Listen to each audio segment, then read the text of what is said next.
أعوذ بالله من الشيطان الرجيم. بسم الله الرحمن الرحيم. الحمد لله رب العالمين والصلاة والسلام على سيدنا محمد وعلى آله وصحبه أجمعين.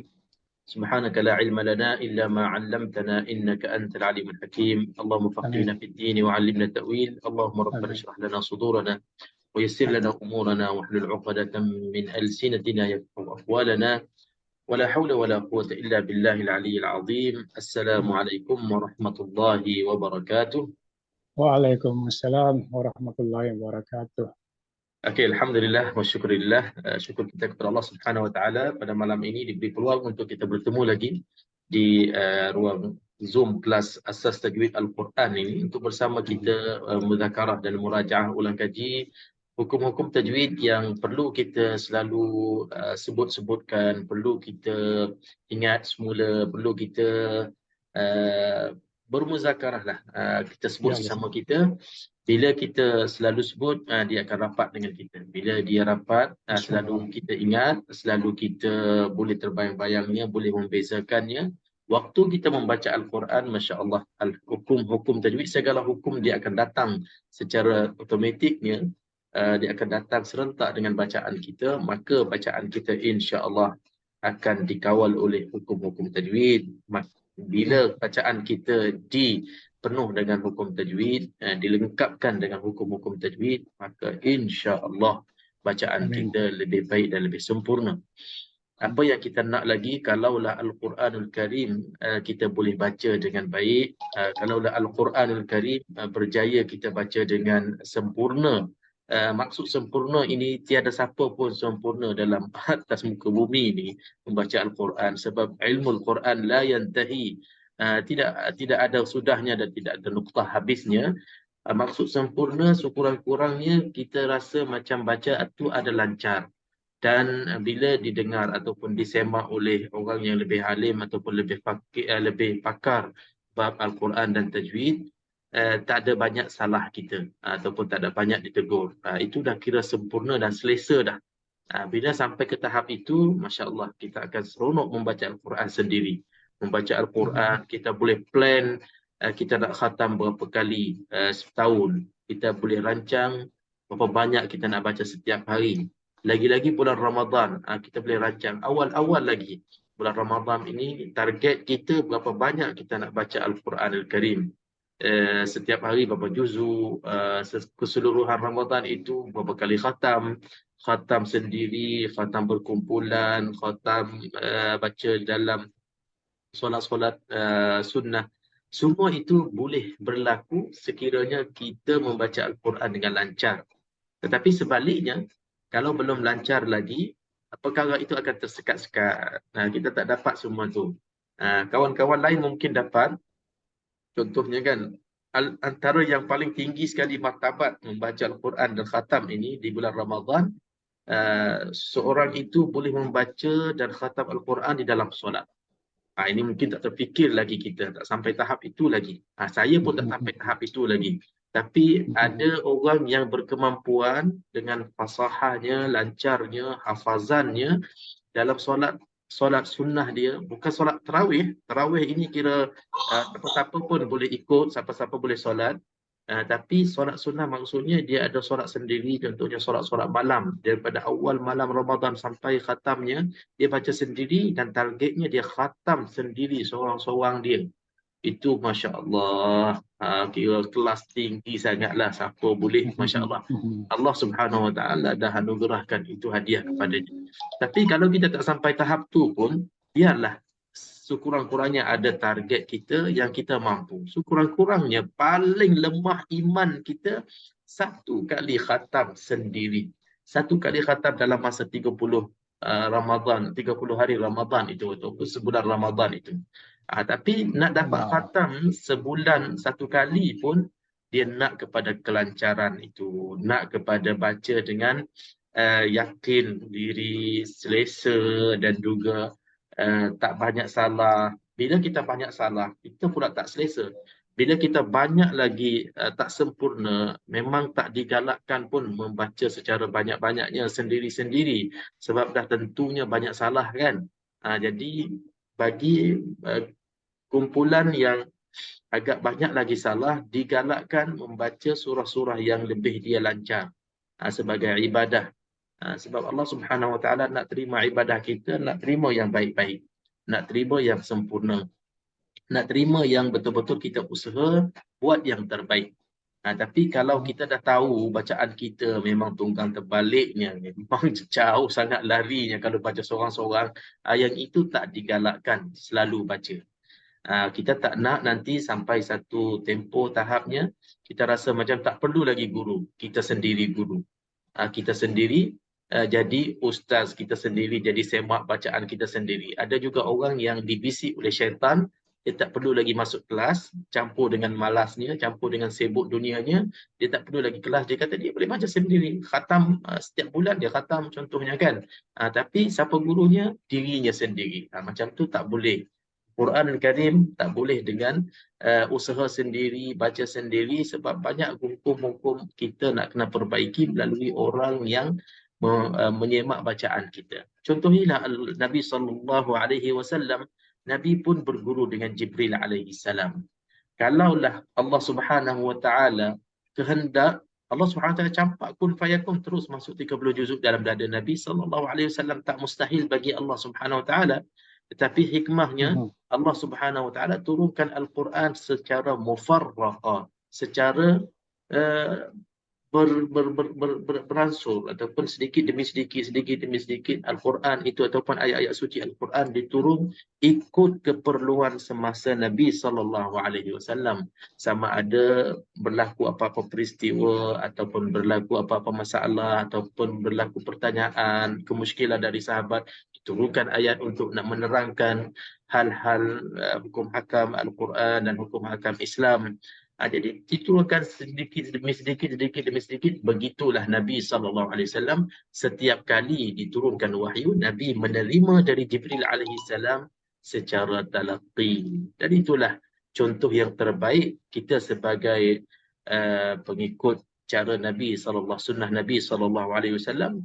Maka cara baiknya kita nak kena terima dari guru yang mahir, seperti mana Nabi pula mengajar kepada sahabat-sahabatnya, dan pula Nabi SAW menghantarkan sahabat-sahabat yang hebat dalam Al-Quran ini, dalam bidang Al-Quran, yang berkemampuan, yang kebolehan mengajar pula sahabat-sahabat yang lain. Contohnya Nabi SAW sebelum hijrah ke Madinah, Nabi dah hantar guru-guru Al-Quran. Kalau kita perhati tengok, antara yang terawalnya Nabi hantar sahabat sebelum dia berhijrah, Nabi hantar guru Al-Quran dulu, untuk mengajarkan penduduk-penduduk Madinah ini membaca Al-Quran dengan baik. Dia tak adalah tunggu rombongan datang haji, nak ajar-ajar, lepas tu dia hantar balik. Rombongan itu pandai-pandailah nak pandai baca Quran sendiri, tidak. Nanti hantarkan guru Al-Quran untuk mengajarkan golongan Ansar di Madinah itu baca Al-Quran dengan baik. Maka Alhamdulillah, kembali kepada tajuk kita tadi, bila kita nak membaca Al-Quran, kita kena usaha untuk sampai tahap yang kita rasa macam bacaan kita agak selesa sedikit, boleh baca sendiri. Ada lagi silap-silap salahnya, tapi silap salah lebih mungkin kepada kesempurnaan untuk nak jadi lebih mantap lagi. Dan kesalahan yang ada pun kesalahan mungkin yang tersembunyi sedikit-sedikit saja. Itu memang insya-Allah kira selesa dah. Barulah boleh kita rancang membaca Al-Quran sendiri. Lagi-lagi insya-Allah di bulan Ramadan ini dapatlah kita baca dengan sebanyak mungkin waktu dan masa siang dan malam Ramadan kita, insya-Allah, untuk Al-Quran, insya-Allah. Okey, baik, itu sebagai mukadimah panjang malam ni, sementara tunggu yang lain. Okey, malam ni sebelum kita masuk tajuk baru, kita ada sedikit lagi tajuk baru untuk habiskan. Sebelum tu macam biasa kita akan murajaah, kita kembali kepada cara yang kita ikut, itulah murajaah, kita ulang kaji hukum-hukum yang telah pun kita belajar beberapa kali, dan tuan-tuan puan-puan pun dah berkali-kali dah belajar di sini ataupun di tempat-tempat lain, dengan kelas-kelas lain berkali-kali dah. Tetapi macam saya terdengar tadi perbualan antara haji-haji tadi, walaupun banyak kali belajar pun, dia ada semakin bertambah ilmu, kadang-kadang semakin bertambah confuse pun ada. Semakin nak kata lupa tu dia tak ada lah, cuma mungkin confuse lah. Dia ilmu ni kalau kita belajar dia tak hilang. Dia ada, insya-Allah ada terselit mana-mana dalam ingatan kita. Cuma nak nak datangkan ataupun nak hadirkan untuk kita berbual ataupun berkata tu dia lambat sikit. Kadang-kadang dia macam keliru dan macam semabur dengan hukum-hukum yang lain. Maka bila kita tak yakin, kita tak lancar, itu yang lambat kita nak sebut nama hukum tu. Tapi insya-Allah dengan kaedah cara kita muzakarah, ulang dan ulang dan ulang, insya-Allah sekurang-kurangnya dapatlah kita recall balik apa hukum-hukum yang pernah belajar sebelum-sebelum ini, insya-Allah. Okey. InsyaAllah. Minggu lepas, last kali kita bincang, seingat saya, Ahkamul Mim As-Sakinah. Ya, masih kita patah balik daripada awal kitab tajwid. Hukum 5 dah selesai, hukum 3 dah selesai, hukum-hukum mim mati. Okey, malam ni kita mula dengan hukum nun al-musyaddadatain. Ahkam an-nun wal mim al-musyaddadatain. Hukum-hukum nun dan mim yang bersabdu. Nampak hukum ni macam paling mudah. Hukum ni paling mudah. Kalau kita tengok, memang hukum ni yang paling mudah. Saya istilahkan hukum ni sekurang-kurangnya dah ada dalam poket kita. Istilahnya setiap yang belajar Al-Quran dan membaca Al-Quran dan juga belajar tajwid, anggapkan hukum ni adalah hukum yang dah tersedia dalam ilmu kita, insya-Allah. Kenapa? Sebab dia paling mudah sekali. Cuma perlu ingat dan perlu fokus sikit je. Saya buka whiteboard ni, nampak? Okey, perlu ingat sahaja dan perlu fokus sikit. Dan yang paling susahnya adalah waktu kita nak baca. Okey, tak apa. Ahkam nun wal mim al-musyaddadatain, iaitulah yang dimaksudkan huruf nun yang ada sabdu, huruf mim yang ada sabdu. Nampak tak saya tulis? Tak nampak? Nampak. Ada nampak? Nampak dah. Okey. Mim. Salah tulis pula. Mim. Okey. Ahkam nun wal mim al-musyaddadatain. Mim yang ada sabdu, nun ada sabdu. Tak kira lah nun sabdu atas bawah depan, mim sabdu atas bawah depan. Inilah yang dimaksudkan ahkam nun al-mim wal mim al-musyaddadatain yang bersabdu. Okey, bila sebutnya sabdu, ini dah tanda sabdu yang ada tiga gigi ni ataupun tiga taring, tiga gigi ni kan. Okey, ini sabdu. Dan sabdu ini ada pada semua huruf di dalam Al-Quran, ada pada semua huruf. Tapi bila ada pada nun dan mim, maka dia ada satu hukum khas baginya yang kita namakan hukum wajibul gunnah. Hukumnya wajibul gunnah. Wajibul gunnah maksudnya wajib dengung. Wajibul gunnah maksudnya wajib dengung namanya, hukum dia. Maka kalau hukum tu wajib, maknanya kalau tak buat salah lah. Itu hukumnya wajib kalau tak buat salah. Dan nun, mim ini bila wajib dengung, qadar dengungnya kena dengung dua harakat. Dua harakat.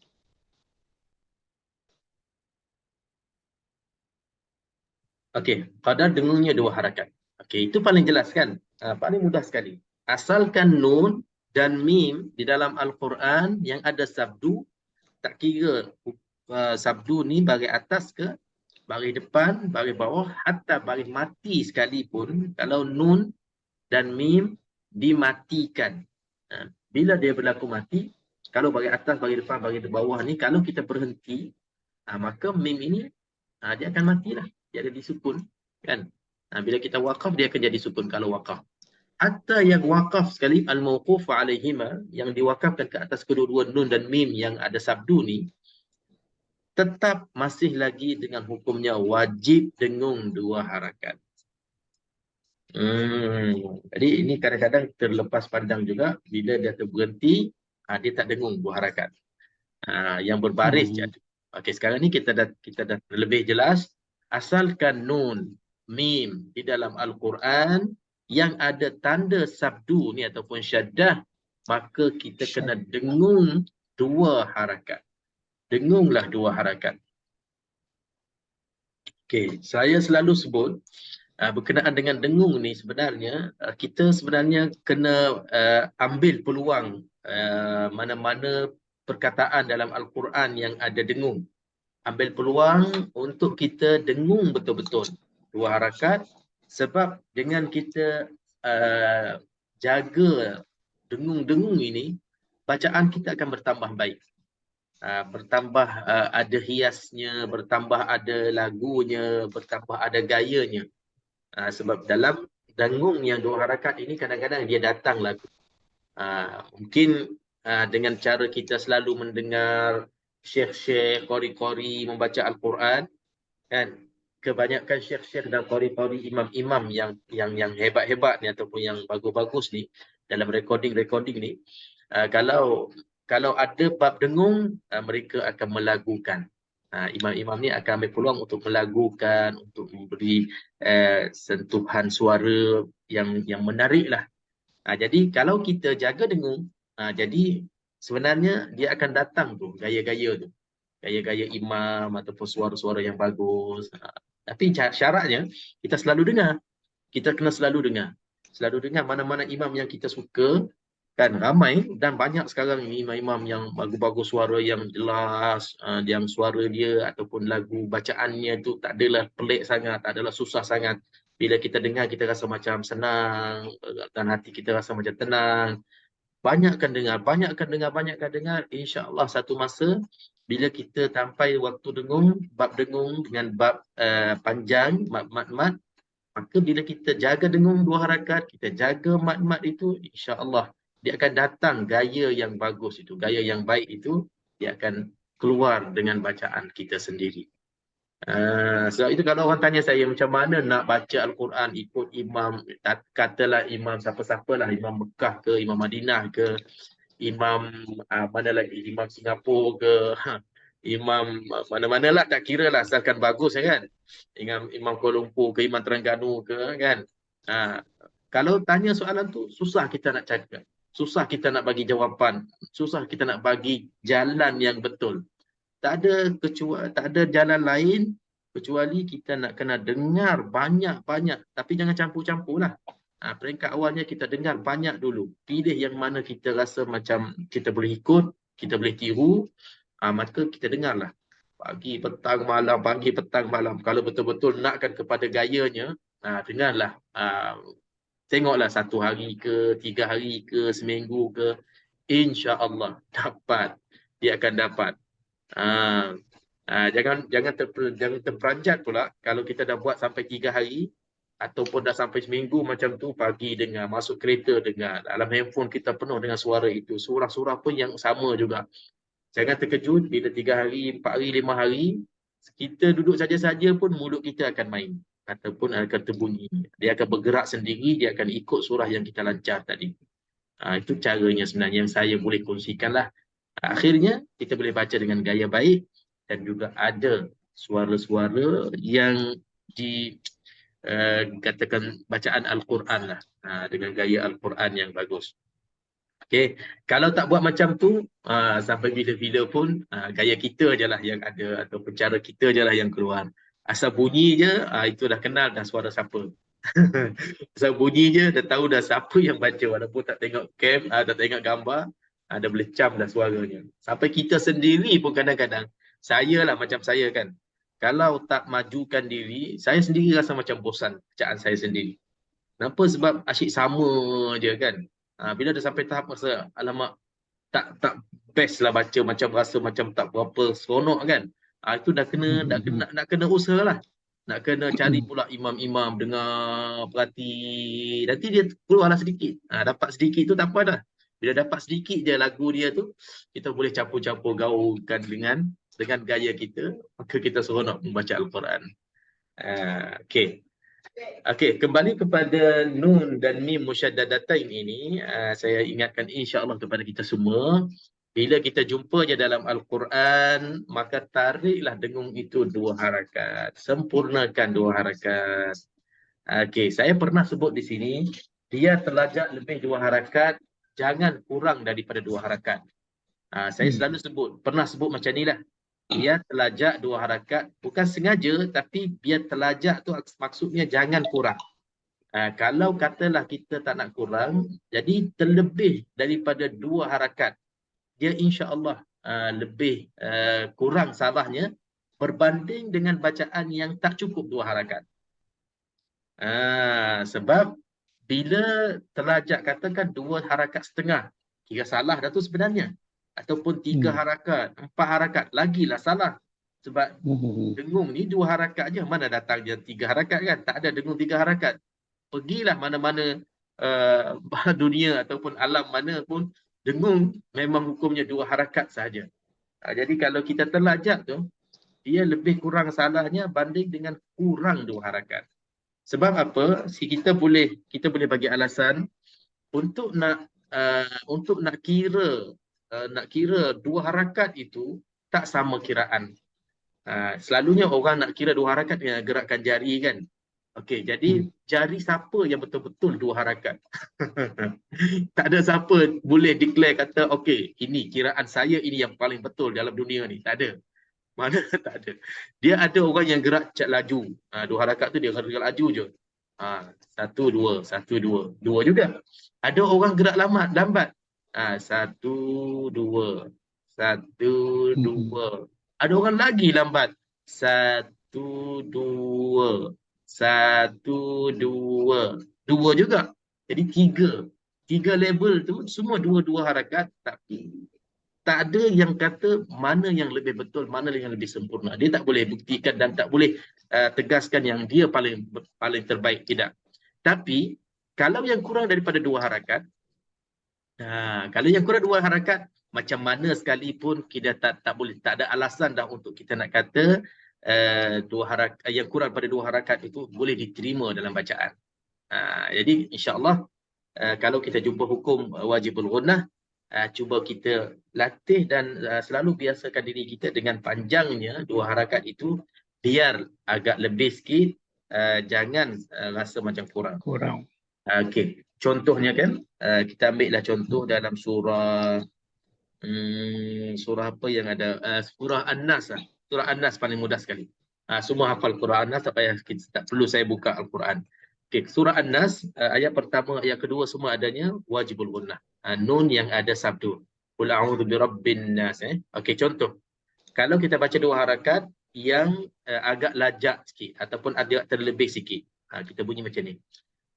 Qul a'udzu birabbin nas. Sekali lagi saya ulang, cuba tuan-tuan puan-puan kira berapa betul-betul harakat yang saya baca. 13 ke 12 ke? Okey, kira dengan cara-cara masing-masing. Saya baca, saya ulang kadar yang sama. Okey. Qul a'udzu birabbin nas. Okey. Ada tak? Ada yang dah boleh kira berapa harakat? 6 7 tu. Kurang 7. 7 harakat terus.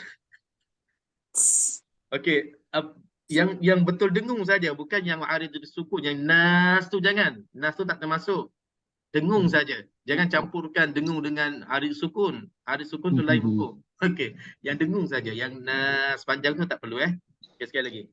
Qul a'udzu birabbin nas.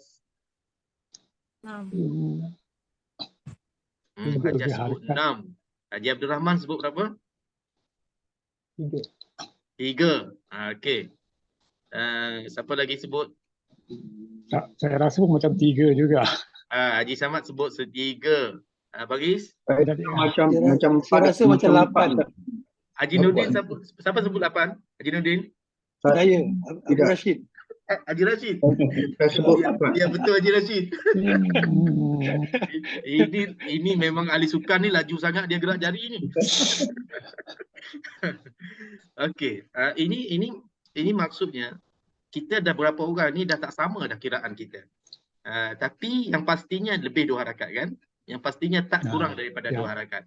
Itu maksud saya, dia lebih selamat. Jadi kalau nak sebut 3 ke 4 ke sampai ke 6 ke, terasa macam terlebih sangat tu kan. Maka masih lagi namanya dengung, tapi dengung yang lebih.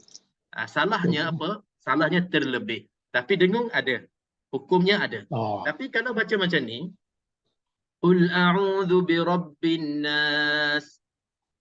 Sekali lagi. Qul a'udzu birabbin nas. Sekali lagi. Qul a'udzu birabbin nas. Berapa dengung? Salah satu alkaf macam 2. 2. Tak sampai 2 Ustaz. 1. 1. Okey, tak sampai 2. Okey, jadi dalam ramai-ramai seorang je agak-agak macam 2. Haji Samad kata macam 2. Macam 2. Maknanya tak yakin lagi 2. Tapi kebanyakan tak sampai 2. Tak sampai 2. Bila tak sampai 2, kita dah salah di situ. Kita tak beri wajib dengung tu. Wajibul gunnah tu kita tak lakukan. Maka salah. Sebab itu paling selamatnya asalkan nun itu ada sabdu, asalkan mim tu ada sabdu, tak kira barisnya apa, lajakkan dengung, panjangkan dengung.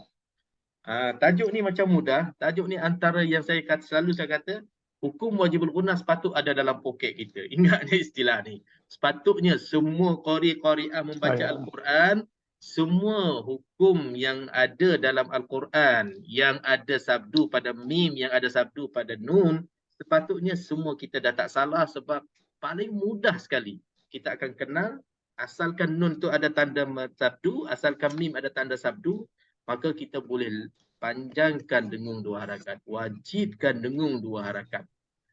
Cuma pada hakikatnya bila pergi kepada bacaan, tak kira kumpulan qari'ah ataupun qari', muslimin ataupun muslimah, bila adanya hukum wajibul gunnah, kebanyakannya tak cukup 2 harakat. Puncanya mungkin antara sebabnya fokus kita.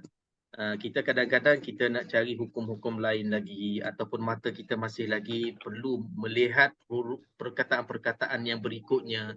Jadi mungkin terlepas fokus kepada hukum wajibul gunnah. Itu mungkin antara puncanya lah.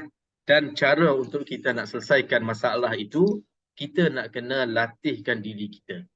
Okey, hukum ni saya rasa semua kenal, insya-Allah. Yang siapa masuk dalam kelas ni, kita ada 26, semua kenal apakah wajibul gunnah dan mana contoh-contohnya dalam Al-Quran. Kalau buka di mana-mana surah, insya-Allah akan jumpa banyak, kita boleh tunjuk satu persatu. Okey, cuma dalam bacaannya belum lagi kita melatihkan diri kita.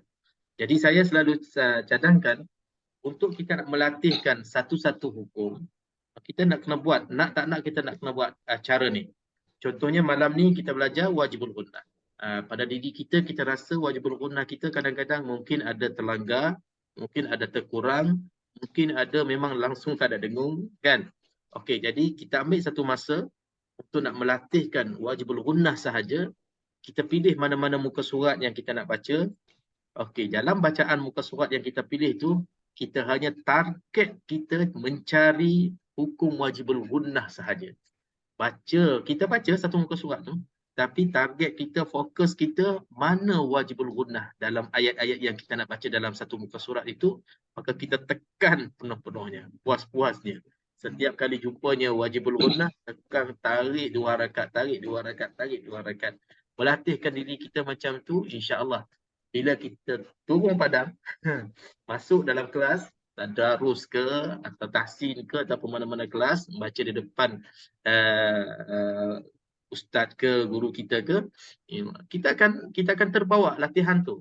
Asal jumpa je nun mim yang ada sabdu, kita akan tarik 2 harakat, kita akan tarik 2 harakat. Jadi dah selamat. wajibul gunnah, dah selamat, dah lancar, jumpa je tarik 2 rakaat. Jumpa je tarik 2 rakaat. Masih lagi kita tak tahu berapa kira 2 rakaat. Macam mana nak kira? Kita lajak sikit. Tarik panjang sikit. Innal ladina kafaru. Panjang tu. 4 harakat. Bagi saya 4 harakat tu. Tapi insya-Allah kalau baca di depan hakim, bukan hakim qadhi, hakim Quran, lajnah tahkim, dia tak akan tegur kata panjang sangat. Sebab ramai lagi qori-qori yang masyhur tarik dengung panjang begitu. Jadi kita nak ambil salah orang yang tarik lebih daripada 2 harakat itu susah sangat. Dia susah nak sabit kesalahan tu.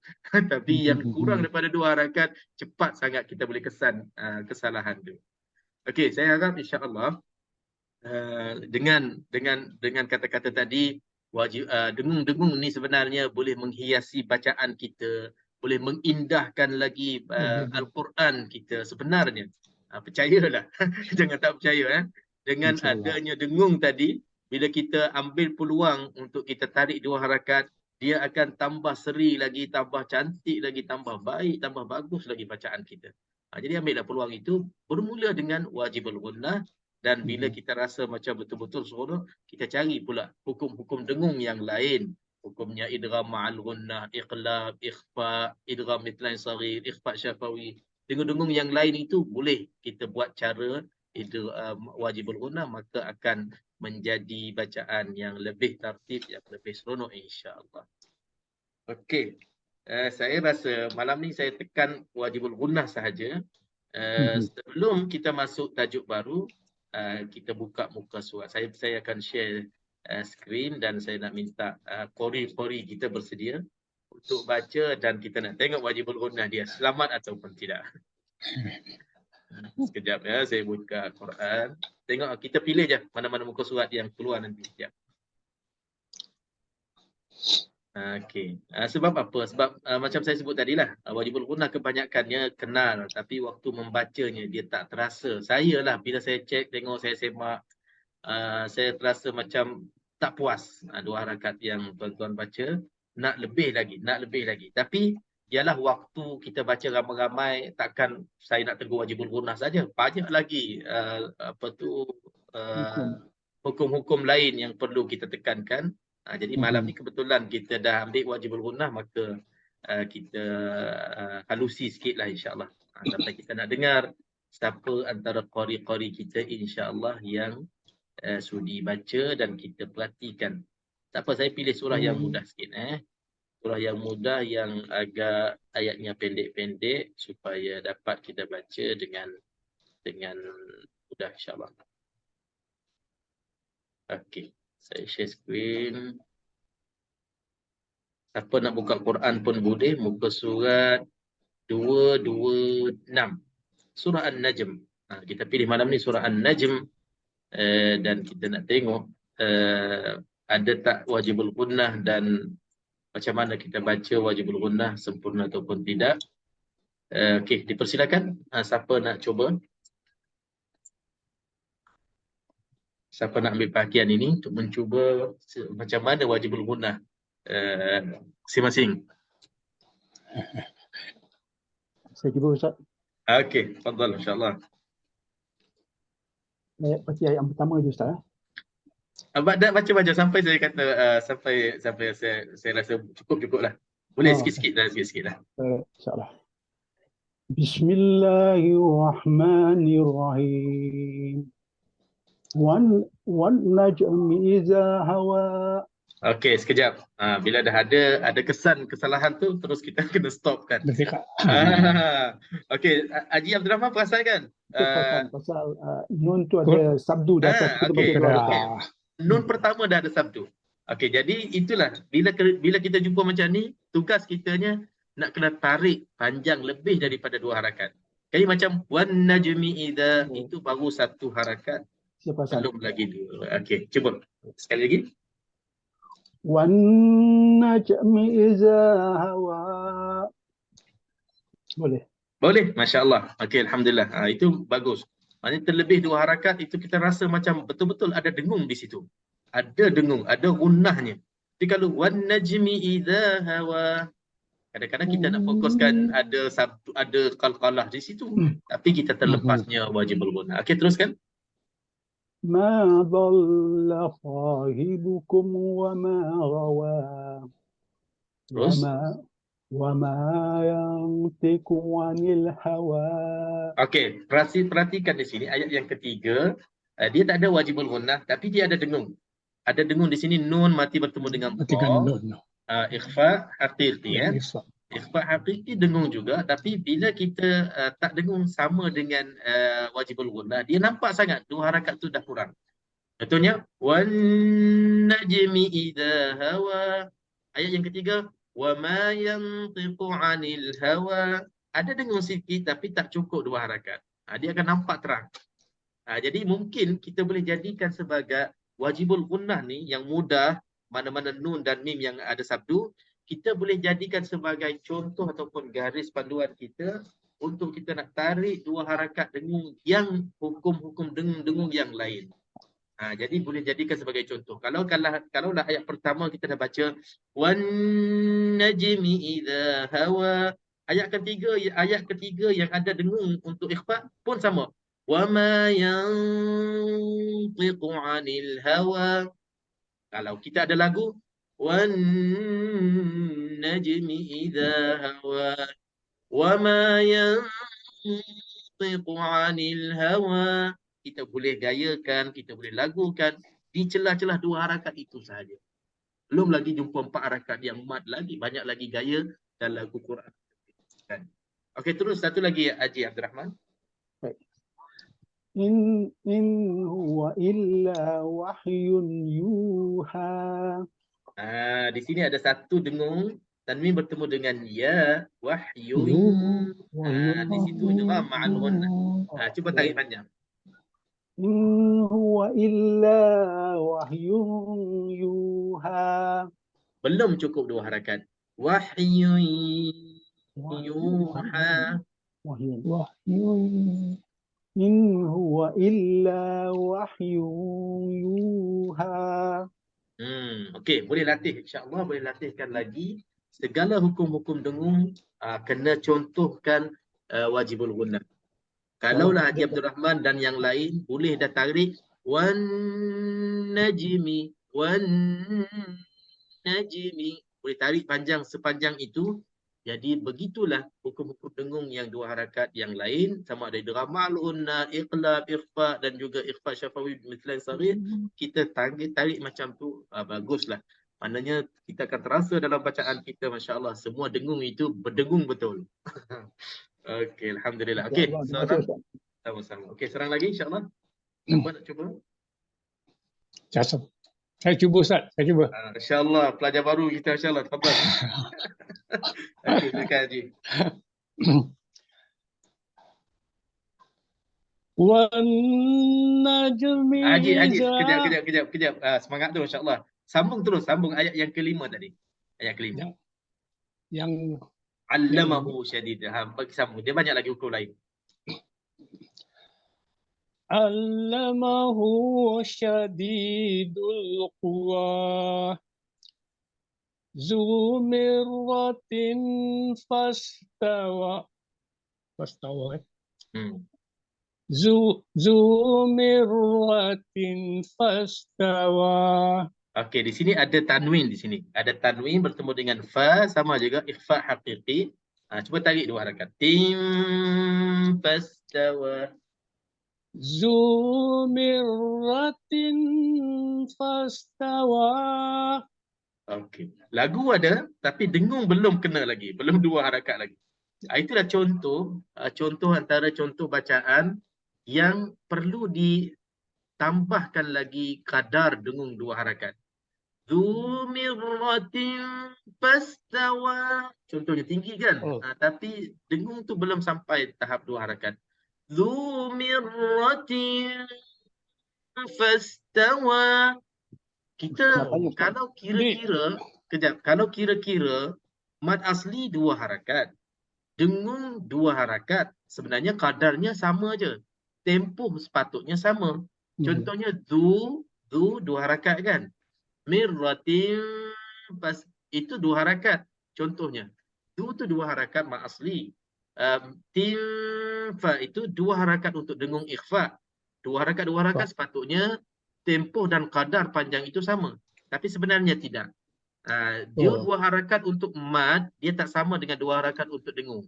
Kenapa? Sebab mad dia tak ada kena mengena dengan masuk ke, sembunyi ke, samar ke, ditukarkan ke, kan? Dia tak ada istilah tu. Dia hanya dua harakat lah. Kalau istilah mad asli, dua harakat du dah. Tak boleh lajak. Sebab apa? Satu lagi masalahnya dalam hukum mad ni, kalau dia lajak, dia akan pergi kepada wajah yang lain. Contohnya mad yang ada 3 wajah, yang ada 2 harakat, yang ada 4 harakat, yang ada 6 harakat. Bila kita 2 harakat itu kita cuba lajakkan, dia dah pergi kepada wajah yang lain yang 4 harakat, iaitu dah jadi salah.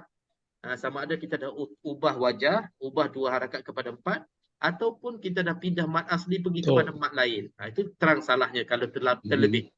Tapi dalam 2 harakat yang dalam dengung, sama ada wajibul gunnah ataupun hukum-hukum dengung yang lain, dia kalau terlebih 2 harakat pun dia tak ada dah hukum lain. Dia dah tak bertukar dengan hukum lain. Maknanya kita dah tak salah. Itu satu.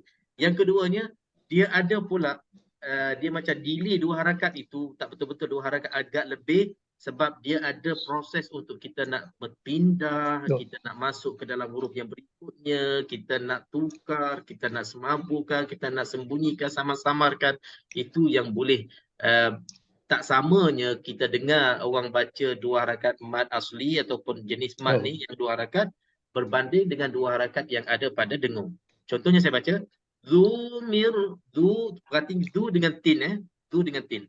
Zu mirratin fastawa. Ustaz, jadi Ustaz, yang ta tu dia punya sukun tak parallel Ya, betul. Sukun. Bukan sukun, itu tanwin. Tanwin, maaf. Ya, betul. Itulah. Pada saya tengok macam pada pandang macam parallel, tapi dia tak parallel. Ya. Kalau dia tak sama, dia kena dengung. Okey. Maksud saya du dengan wa, 2 harakat, tapi tiba-tiba tin yang 2 harakat ini agak beza kadar tempoh 2 harakat. Cuba dengar sekali lagi. Zu mirratin fastawa. Du 2, fastawa 2, tapi tin tu 2 juga, tapi agak macam lambat sikit. InsyaAllah kita buat macam tu. InsyaAllah itulah yang cara bacaan yang betul untuk kita kita jaga wajibul gunnah ataupun qadar dengung-dengung yang ada pada ayat-ayat kita baca. Okey, teruskan Hadi. 2 ayat lagi. Yang bawahnya Ustaz. Okey, teruskan. Wa huwa bil ufuqil a'la summa dana fatadalla. Okey, huruf ta kena keluar lidah. Sum. Kalau kita tak keluar dulu lidah, summa tu kita kena keluar lidah supaya kita tak tukar dengan huruf sin. Sum. Okey. Dengung Tuan Naji, masya-Allah. Untuk wajibul gunnah di sini kena 2 harakat bagi saya. Maka begitulah dalam ayat-ayat yang berikutnya ataupun dalam bacaan kita semua, bila jumpanya wajibul gunnah, nun mim yang ada sabdu ataupun mana-mana hukum yang adanya dengung, maka tariklah 2 harakat biar agak lebih sikit, tapi insya-Allah lebih selamat dari kurang dari 2 harakat. Itu yang saya nak cuba sampaikanlah kepada semua, sebab kalau kita dah terlatih dengan cara ini, sekurang-kurangnya bacaan kita akan terasa hukum yang dengung tu betul-betul adanya dengung. Okey, ada apa-apa soalan berkenaan dengan wajibul gunnah? Malam ni wajibul gunnah saja, lepas tu kita masuk tajuk baru. Saya nak tanya Ustaz. Silakan.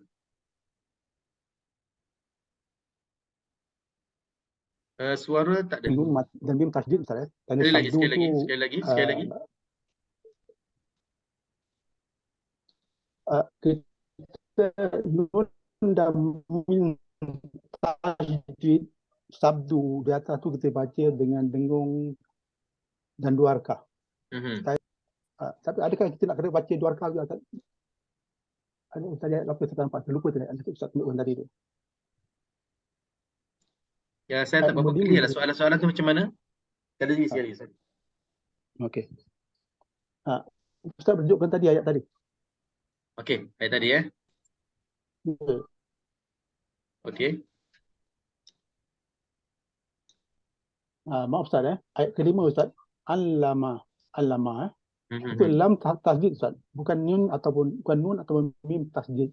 Okey, Dan bagus. pertanyaannya ialah sebab kita nak baca dua harkah ke atau baca tasyenggu aja? Betul, touch and go. Okey, yang dikhususkan untuk dua harakat hanya nun dan mim sahaja.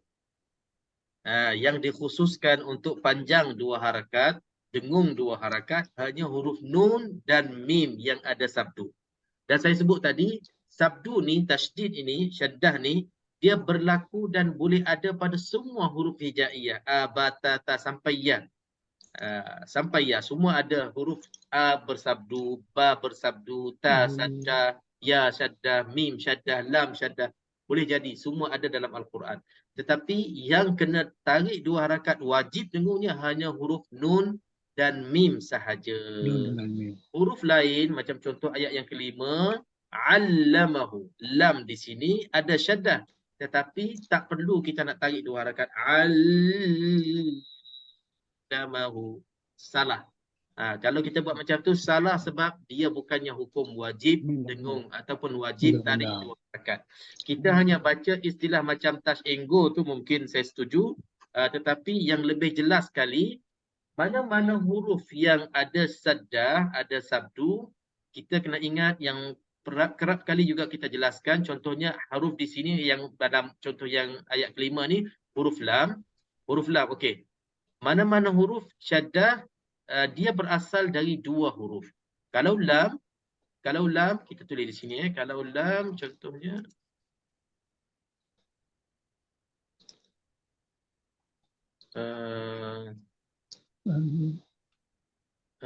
tak boleh tulis di atas Quran ni, dia kena buka whiteboard juga. Okey, saya hurai, saya syarahkan dulu. Kalau lam di sini asalnya lam mati dengan lam berbaris atas. Mana-mana huruf yang syaddah semua macam tu. Asalnya huruf tu dua huruf. Kalau lam, dua huruf lam. Kalau ra di sini ayat yang ke-6 ra kan, asalnya dua ra. Okey, mana lagi? Kalau pada ayat selain daripada, okey, ayat yang ke-16 adanya huruf sin kan, sin ni ada sabdu, asalnya dua sin. Jadi semua huruf yang ada sabdu ni, ada syaddah ni, asalnya dua huruf. Huruf yang pertama berbaris mati, huruf yang kedua berbaris. Maka dalam proses untuk nak jadikan huruf saddah ni, huruf sabdu ni, diidghamkan, dimasukkan huruf yang pertama berbaris sukun mati tu ke dalam huruf yang kedua berbaris, maka menjadi huruf yang satu yang adanya sabdu, yang adanya syaddah. Itu asalnya mana-mana huruf yang adanya satu, termasuknya nun, termasuknya mim. Tetapi nun dan mim diberi hukum khas wajib dengan dua harakat, tapi huruf-huruf lain dia kekal walaupun dah nampak macam satu huruf di sini kan. Ayat yang kedua ni ada huruf lam ada sabdu. Nampaknya dah satu je huruf yang sabdu, tapi tetap kita kena baca dua. Kita kena baca macam touch and go tadi, macam kita ada sangkut sikit, lepas tu kita terus jalan. Ma dhalla la yang pertama tu untuk mati, yang pertama untuk mati, la yang kedua tu untuk huruf yang kedua yang berbaris. Ma dhalla la, dia tak boleh baca ma dhalla macam ayat kelima, allamahu dia tak sempurna. Sebab kita tak baca yang mati, yang disorokkan, yang diidghamkan ke dalam huruf berbaris tu. Kena tekan allamahu, barulah kita tahqiqkan, kita dah baca kedua-dua huruf yang ada dalam huruf yang syaddah. Boleh? InsyaAllah. Baik. Okey, alhamdulillah. Okey, Masya jadi Allah. sekarang ni kita boleh masuk tajuk baru yang terakhir kita untuk bahagian ini, iaitulah hukum raum. Minggu lepas kita belajar hukum ismam. Minggu lepas kita belajar hukum ismam. Kita dah Ismam. ismam, kita dah apa? Kita dah jelaskan dan kita cuba bagi peluang contoh-contoh bacaan macam mana. Okey, malam ni insya-Allah kita akan teruskan hukum baru kita iaitulah hukum ismam. Hukum ismam, hukum raum, sorry. Hukum raum. Raum adalah cara bacaan yang agak susah dan dia tak dapat kita nak terangkan dengan tulisan saja. Kita nak kena tunjuk contoh bacaan macam mana dilakukan hukum raum ini. Dan raum ini satu-satunya contoh ataupun hukum yang ada dalam bacaan kita, bacaan Hafs an Asim ini adalah pada ayat yang sama, ayat yang minggu lepas, iaitu ayat ke-11 surah Yusuf, dan perkataan yang sama. Okey, kita tengok dulu pengertian dia. Makna raum. Ar-raum adalah membaca sebahagian baris sahaja dengan suara perlahan yang hanya dapat didengari oleh orang yang berdekatan sahaja dengan kadar 1/3 harakat ataupun 1/3 baris. 1/3 baris. Okey, jadi kalau kita baca dalam bahasa Melayu yang diterangkan di sini pun kita boleh faham, tapi kita tak boleh bayangkan macam mana sebenarnya. Okey. Contohnya, okey, saya boleh minta siapa-siapa jelaskan cara bacaannya kalau berpandukan tulisan ini ataupun syarahan ini. Ini yang membuktikan bahawasanya Al-Quran tak boleh kita belajar sendiri-sendiri, tak boleh kita ijtihad, usaha sendiri dan reka sendiri, pandai-pandai sendiri. Hukum-hukum yang ada dalam Al-Quran kita cuba agak-agak ikut logik kita sendiri, dia tak lepas. Dia nak kena ada musyafahah, dia nak kena ada berdepan dengan guru, tengok cara guru sebut macam mana, tengok cara ustaz kita sebut, ustazah kita sebut macam mana, barulah kita boleh baca dengan betul. Sebab itu kena, tak nak kena berguru, nak kena masuk kelas, kena berdepan dengan orang yang lebih arif ataupun lebih alim pada kita. Jadi tengok kepada pencerahan, penjelasan di sini pun kita boleh tahu dah. Kalau raum ni disebut kata kena sebut sebahagian baris. Jadi huruf tu ada baris dan kita nak kena sebut sebahagian je baris tu. Macam mana sebahagian tu? Kita nak tahu sebahagian tu yang susah tu, mesti nak kena tengok contoh dulu. Okey, jadi contohnya dalam surah Yusuf ayat yang ke-11, qalu ya abana ma laka la ta'manna. Perkataan yang sama. La ta'manna, minggu lepas kita baca la ta'manna ala, la ta'manna ala. Dua cara ismam, dua cara ismam. Malam ni kita nak baca satu cara lagi yang dinamakan raum. Kita boleh baca dengan cara raum. Raum ini untuk perkataan la ta'manna ni sama juga syarahan dia. Tu ke bawah dia kata kalimah la ta'manna asalnya la ta'manuna. La ta'manuna. Dia asalnya ada baris nu di sini. Tapi dalam tulisan dah tak ada. Dan sebab tulisan ini dia meraihkan bacaan-bacaan yang lain lagi, sebab itu dia tak perlu sebut, dia tak perlu tulis nu. Dengan adanya hukum ismam, dengan adanya hukum raum, maka kita akan boleh membantu dan boleh menjelaskan kepada yang lain bahawasanya nu ni ada walaupun tak tulis. Sebab itu dia kata maka wajib dibaca dengan raum pada huruf nun pertama, iaitulah nun mana? Nun yang berbaris depan. Nun baris depan ni kita nak kena raumkan dia. Kita nak kena raumkan dia. Okey, macam mana kita nak raumkan dia? Okey, siapa?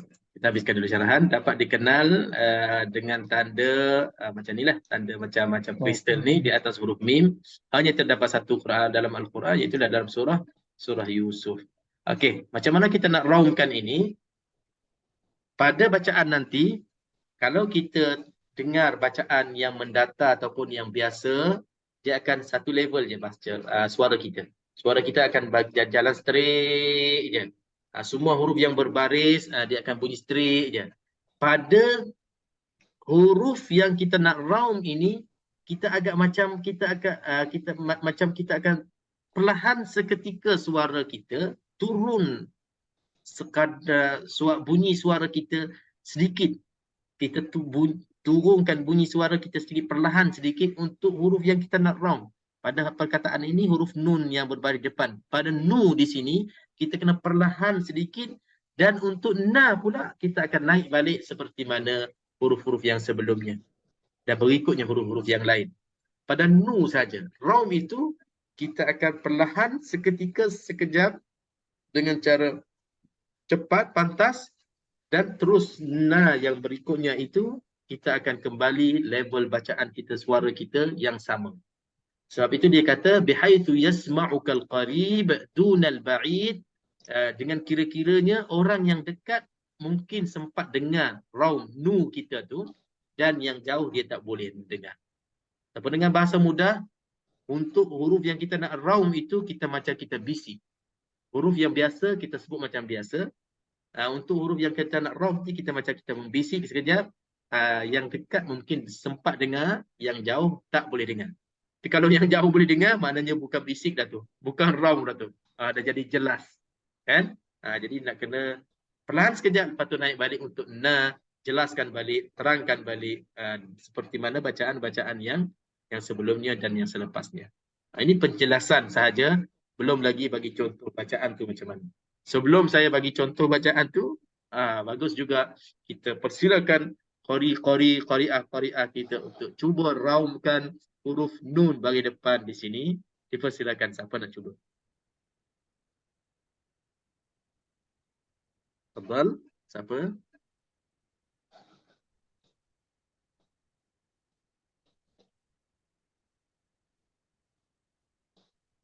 Ada? Saya cuba Ustaz, insyaAllah. Okey, tafadhal, insya-Allah. Dia Haji Abdul Rashid. Tafadhal. Qalu ya abana ma laka la ta'manna ala Yusuf.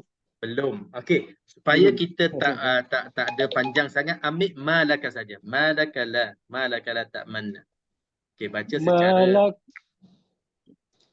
Malaka la ta'manna ala Yusuf. ini bagi saya Ismam. Dan Ismam kurang dengung.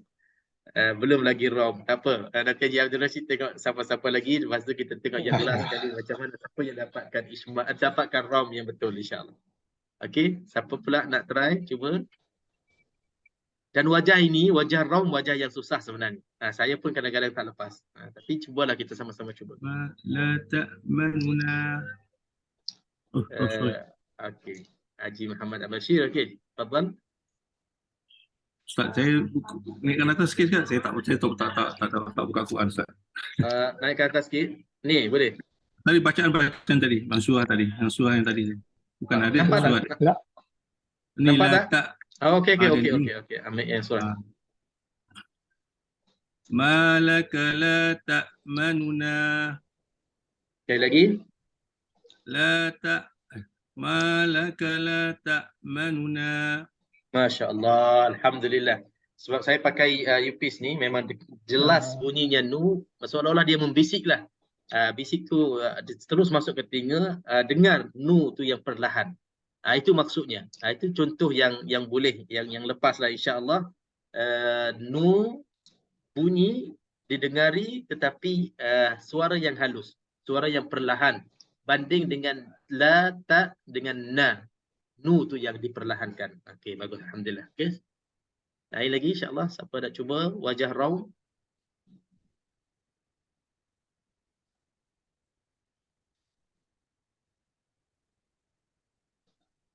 Okey, assalamualaikum Ustaz. Saya cuba Ustaz. Okey, silakan.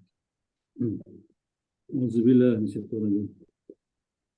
Malaka la ta'manna sekali lagi. Yalah. Makan sangkut tadi. Malaka la ta'manna. Dia elakkan ada dengung. Dia langsung tak ada dengung. Dia langsung tak ada dengung. Sekali lagi.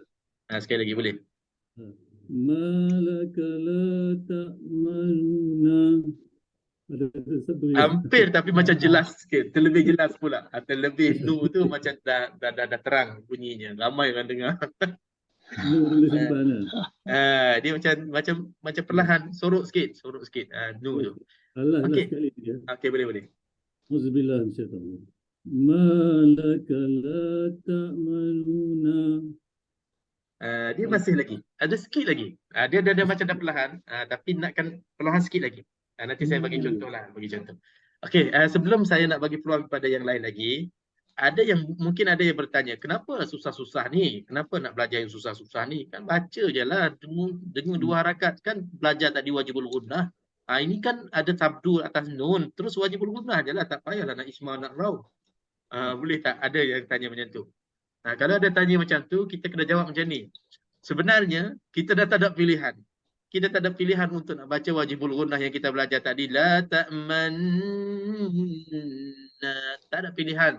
Bukan pilihan kita itu untuk baca dengan wajibul gunnah, dengan nun ada sabdu. Sebab apa? Ikut bacaan kita ini, dalam perkataan ini, walaupun nampaknya nun tu ada sabdu, kita hanya ada 2 pilihan sahaja. Sama ada ismam ataupun raum. Itu je pilihan kita. Sama ada kita baca macam minggu lepas kita muncung mulut serta dengan dengung, ataupun ikut minggu ini, iaitulah kita sorokkan bunyi nu sebelum kita nak sebut na. Itu je pilihan kita.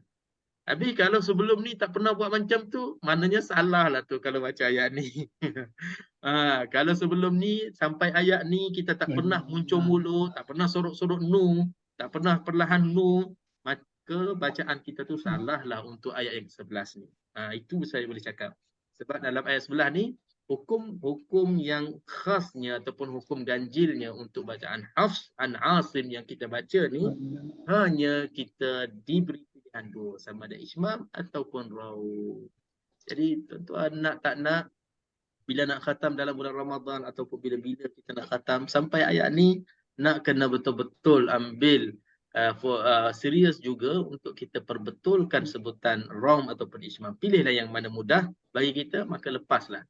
Kalau nak pilih raw, nak kena berlatihlah betul-betul sampai bunyi nu itu tersorok ataupun perlahan banding dengan yang lain. Tapi kalau masih jelas lagi, belum lagi raw. Kalau masih belum lancar lagi raw, pindah kepada huruf hukum ismam yang kita praktis minggu lepas. Dengung 2 harakat, lepas tu muncung sekejap, lepas tu na terus. Okey, siapa lagi nak cuba raw? Silakan. Ada? Okey. Haji Ahmad, Haji Hanafi, okey, silakan.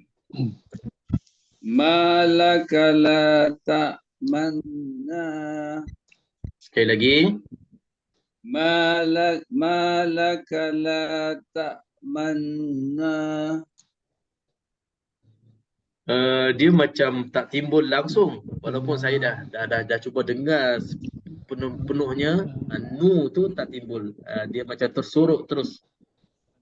Nu tu tak kena ada sekejap. Nu na kena ada. Okey, saya baca dulu, tengok macam contoh, kalau insya-Allah lah, kalau lebih memudahkan bolehlah ikut. Okey, insya-Allah. Bismillahirrahmanirrahim. Qalu ya abana ma laka la ta'manuna ala ما لك لا تأمننا على sekali lagi ما لك لا تأمننا على. Mungkin kalau boleh perasan suara semua nyaring, semua jelas belaka, cuma nu itu sekejap dia drop, dia lari, dia hilang, cuma ada nu tu perlahan. ما لك لا تأمننا على. Cuma satu je kita nak kena jaga di sini, nak kena laju sikit. Kalau kita la ta'manu, na, macam kita tersaktah, terberhenti pun salah juga. Dia nak kena satu kali jalan perlahan terus na. Malaka la ta'manuna ala Yusuf. Dia di sini walaupun ada sabdu dah tak baca dah wajib gunnah bila kita baca raum. Kalau kita baca raum, sabdu syaddah yang ada pada nun yang wajibul gunnah yang dengan 2 harakat dah tak ada. Dah tak dibacakan dengan syaddah. Tapi kalau ismam masih ada dengan 2 harakat, cuma nak kena muncul dulu. Jadi faedah ismam adalah untuk kita nak bagi tahu kepada yang tidak mendengar tapi melihat. Orang yang tuli, orang yang tak mendengar tapi melihat, dia akan tahu asal perkataan ini adanya nu. Dengan kita isyarat muncul mulut. Adapun raum, faedahnya adalah kita nak beritahu kepada orang yang tak melihat tapi dia mendengar. Orang tak melihat tapi mendengar. Tapi orang tu nak kena duduk dekat sebelah kita lah. Duduk dekat dengan kita. Kita bisik kepada dia. La ta'manuna ala. Dia akan dengar nu tu perlahan. Oh, asal perkataan ni la ta'manuna. Bukan la ta'mana saja. Itu faedahnya antara raum dan isma. Okay. Alhamdulillah, saya rasa saya boleh jelaskan sekadar ini saja berkenaan dengan raum. Maka selebihnya boleh kita cari qori-qori dalam bacaan surah ini, mendengarlah mereka baca raum macam mana, ismam macam mana, boleh kita latihkan, kita ikut cara bacaan mereka, imam-imam yang hebat-hebat, yang bagus-bagus. Akhirnya insya-Allah kita akan sampai ke bacaan yang jelas dan sempurna, khususnya untuk perkataan ini yang dalam surah Yusuf ayat yang ke-11 ini, insya-Allah. Okey, sebelum kita rehat, ada apa-apa soalan? Ada siapa-siapa nak tambah lagi? Persilakan. Contoh baca ismam tu, Ustaz. Sekejap. Contoh baca ismam macam mana, Ustaz? Ismam kita ada dua cara. Minggu lepas kita dah terangkan. Ismam ada 2 cara. Cara pertama, kita dengung beserta dengan muncung mulut. Ismam itbaqus syifah. Maksud ismam ni kita muncung mulut, isyarat kepada nu. Manuna. Nu yang ada nu bahagian depan ni kan.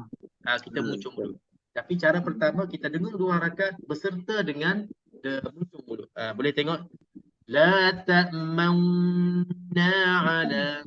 Ini syarat, ini ismam cara pertama. La ta'manna ala. Terus isyarat muncul mulut.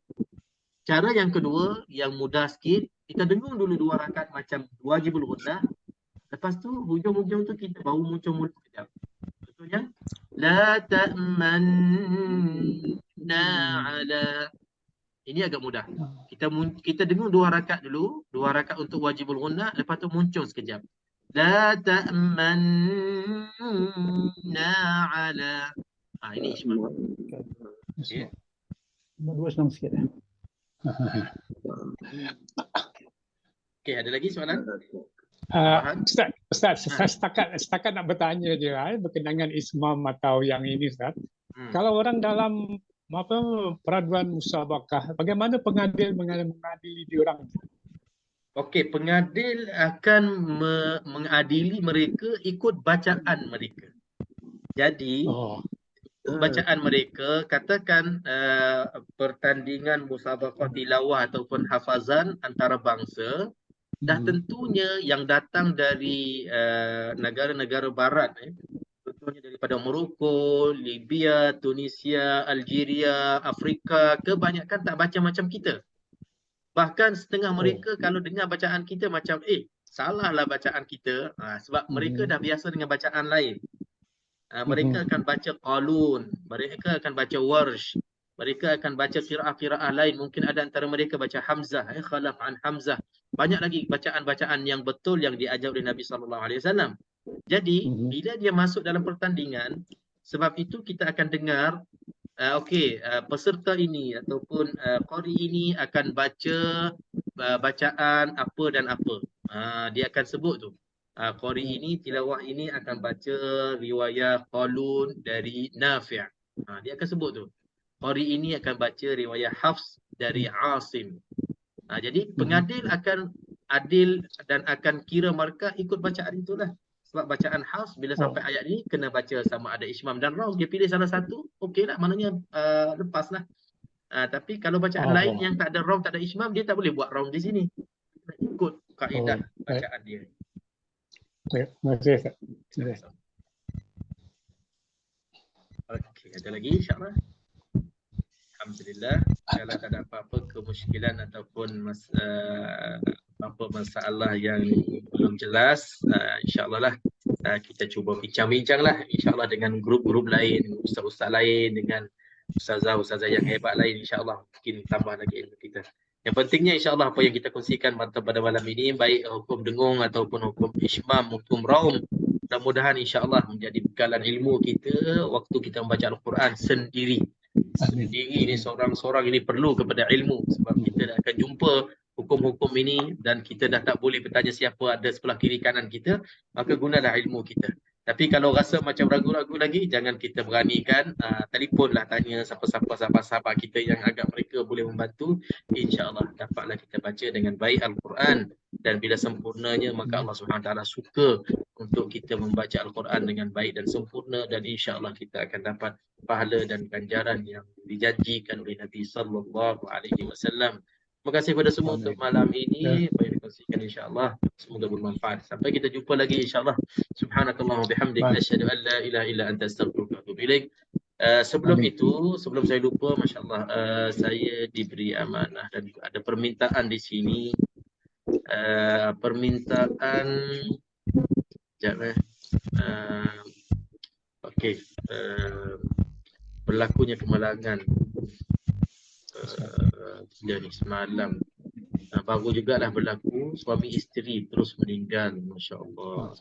Nama keduanya Rusli bin Osman, isterinya Imam Alini binti Ishaq, Imam Alini binti Ishaq, di Redang, Pulau Redang. Berlakunya di Terengganu lah. Jadi dua-duanya Allah Subhanahu Wa Taala lebih sayang dan meninggal. Ini keluarga angkat kepada ahli grup kita juga. Dia minta kita doakan semoga apa yang berlaku itu adalah satu ketentuan yang baik untuk mereka berdua, dan juga tabah dan sabar untuk ahli keluarga. Dan mudah-mudahan dengan kemalangan itu yang kita anggap ngeri ataupun tak diminta ataupun tak diingini bagi kita, tapi pilihan Allah Subhanahu Wa Taala mungkin lebih tepat untuk mereka berdua, menjadi kifarah ataupun menjadi kebaikan untuk akhirat mereka, insya-Allah. Mudah-mudahan kita doakan Allah Subhanahu Wa Taala rahmati roh mereka, insya-Allah. Al-Fatihah. أعوذ بالله من الشيطان الرجيم. بسم الله الرحمن الرحيم. الحمد لله رب العالمين الرحمن الرحيم مالك يوم الدين إياك نعبد وإياك نستعين اهدنا الصراط المستقيم صراط الذين أنعمت عليهم غير المغضوب عليهم ولا الضالين آمين. بسم الله الرحمن الرحيم الحمد لله رب العالمين والصلاة والسلام على سيدنا محمد وعلى آله وصحبه أجمعين. حمدا حامدين حمدا صابرين حمدا يوافي نعمه ويكافئ مزيده. يا ربنا لك الحمد كما ينبغي لجلال وجهك الكريم ولعظيم سلطانك. اللهم صل وسلم على سيدنا محمد وعلى آله وصحبه أجمعين. اللهم ربنا تقبل منا سائر صالحات أعمالنا برحمتك يا أرحم الراحمين. اللهم اغفر لحينا وميتنا وشاهدنا وغائبنا وذكرنا وأنثانا. اللهم اغفر للمرحوم رسل بن عثمان والمرحومة إمام علي بنت إسحاق. اللهم اغفر لهما وارحمهما وعافهما واعف عنهما واكرم نزلهما ووسع مدخلهما واغسلهما بالماء والثلج والبرد ونقهما من الذنوب والخطايا كما ينقى الثوب الأبيض من الدنس. اللهم وجازهما بالإحسان إحسانا وبالسيئات عفوا وغفرانا. اللهم واجعل قبرهما روضة من رياض الجنة ولا تجعل حفرهما حفرة من حفر النار برحمتك يا أرحم الراحمين. ربنا عليك توكلنا وإليك أنبنا وإليك المصير. ربنا افتح آمين. بيننا وبين قومنا بالحق وأنت خير الفاتحين. ربنا لا تزغ قلوبنا بعد إذ هديتنا وهب لنا من لدنك رحمة إنك أنت الوهاب. ربنا تقبل منا دعاءنا إنك أنت السميع العليم وتب علينا يا مولانا إنك أنت التواب الرحيم واغفر لنا وارحمنا إنك أنت الغفور الرحيم. وصل اللهم وسلم وبارك على سيدنا محمد وعلى آله وصحبه أجمعين. سبحان ربك رب العزة عما يصفون وسلام على المرسلين والحمد لله رب العالمين. الله Inna wa minkum taqabbal ya Fadil. Terima kasih Ustaz. Terima kasih Ustaz. Jumpa lagi. Terima kasih Ustaz. Terima kasih Ustaz. Kita jumpa lagi di Darul Quran insya-Allah. Haji Abdullah apa khabar? Masya-Allah. Insya-Allah jumpa. Terima kasih Ustaz. Assalamualaikum Ustaz. Waalaikumsalam. Ada. Masya-Allah. Haji Din ada. Ya Allah, tenggelam malam ni ya Allah. Sehat. Sehat Ustaz. Allah, masya-Allah, insya-Allah semoga cepat-cepat sihat insya-Allah. Patutlah gurunya pun tak timbul. Nanti saya jumpa 19 hari bulan Ustaz datang Insya-Allah, tak lama lagi datang insya-Allah. Doakanlah semoga Allah permudahkan. Allah, Ustaz akan datang. Amin amin insya-Allah. Mudah-mudahan kita jumpa lagi Ustaz dah. Insya-Allah. Tarawih. Amin amin insya-Allah. Assalamualaikum semua. Waalaikumsalam warahmatullahi wabarakatuh.